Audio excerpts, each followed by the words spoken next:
ദൈവവചനം കേട്ട് തോൽക്കാൻ തയ്യാറാകുന്നതും നിന്റെ വിജയത്തിന്റെ ഒരു പടിയാണത്.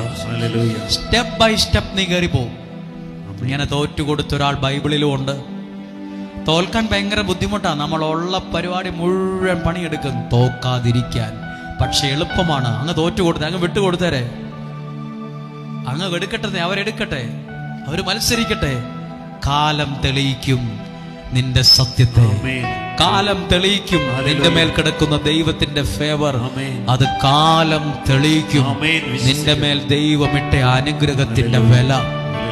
വിശ്വസിക്കുന്നോ ഇത്? ദൈവവചനം കേട്ടിട്ട് പ്രാർത്ഥിക്കാൻ പോയിട്ട് നിനക്ക് വീടില്ലല്ലോ, കാറില്ലല്ലോ, ആക്സിഡന്റ് പറ്റിയല്ലോ, പലരുടെയും മുമ്പിൽ പലരുടെയും സ്ഥാനം 5ഉം 8ഉം 10ഉം 100ഉം 200ാമത്തെ സ്ഥാനം വരെ എത്തി. പേടിക്കണ്ട, ഒന്നും പേടിക്കണ്ട. കുറച്ചു കാലം വെയിറ്റ് ചെയ്യ്. നിന്നെ തേടി ഒരനുഗ്രഹം വരുന്നത് നീ കാണും.